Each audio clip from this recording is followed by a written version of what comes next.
रब्बिल आलमीन वस्सलातु वस्सलामु अला सय्यिदिल अंबिया वल मुरसलीन मुहम्मद व आलिहि सहाबी अजमईन।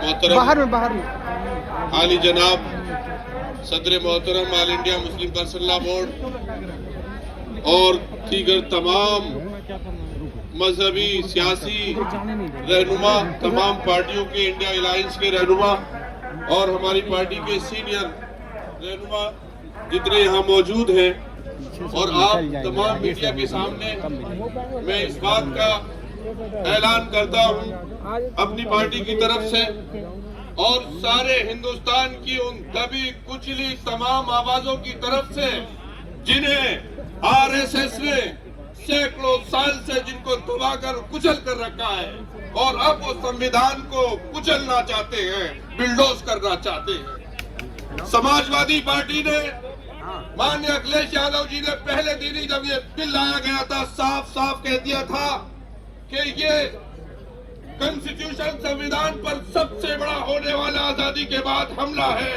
हम इसको कभी बर्दाश्त नहीं कर सकते।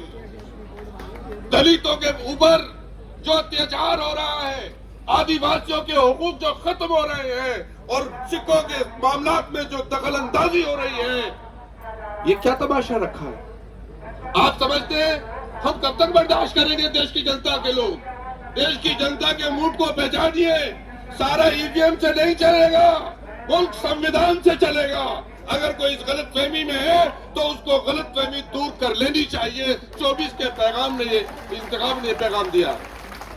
मुसलमानों के साथ मैं अपनी बात खत्म कर रहा हूँ।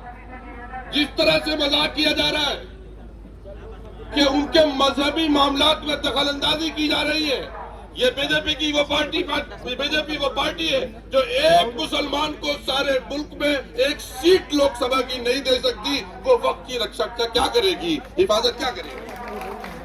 ये वो लोग हैं कि जिनके मिनिस्टर के सामने लंदन की सड़कों पर देश का अपमान हो और इनके चेहरे पर कोई रंगत इनकी बदले ना, कोई उस पर स्टेटमेंट आए। ये कौन लोग?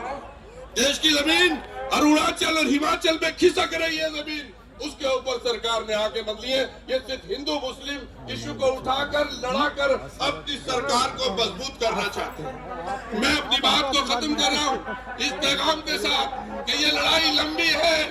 ये लड़ाई उन अंग्रेजों के गुलामों से है जिन्होंने देश के साथ कभी अहद वफा नहीं किया, और ये देश के उन वफादारों से है जिन्होंने 100 साल तक देश की धरती को बचाने के लिए, देश की इज्जत और वक़ार को बचाने के लिए अपनी जानों की कुर्बानियां दी हैं। लेकिन मैं एक मशकूर भी हूँ, मोदी सरकार और आरएसएस का मशकूर भी हूँ, शुक्रिया भी अदा करता हूँ कि उन्होंने देश की सोई हुई आवाम को जगाने का काम किया है। अब बात असल मुद्दों पर होगी, लड़ाई झगड़े की बात नहीं होगी। ये होली के अवसर पर बहुत लोगों ने चाहा लेकिन कामयाबी नहीं मिली, इसलिए कि हिंदू मुसलमान अब ये चाहते हैं कि इत्तेहाद के साथ, मोहब्बत और भाईचारे के साथ मुद्दों पर देश की तरक्की के लिए बात होगी। अब नफरत की सियासत इस मुल्क में बंद होगी और वक्फ बोर्ड एक बड़ा इशू है। इस पर हम सब लोग, सारे हिंदू मुसलमान सिख ईसाई सब मुत्तहिद हैं। अगर हिंदू इंडोमेंट में किसी क्रिश्चियन का दाखिला नहीं हो सकता, हत्या के मामला ये है कि हमारे दलित भाइयों को भी दाखिला नहीं मिलता है, मंदिर धोए जाते हैं, तो आप कैसे मुस्लिमों को वक्फ बोर्ड में शामिल कर रहे हो? आर्टिकल 26 का उल्लंघन कर रहे हो, इसको बर्दाश्त नहीं किया जाएगा। मैं अपनी बात को खत्म करता हूँ। बहुत शुक्रिया।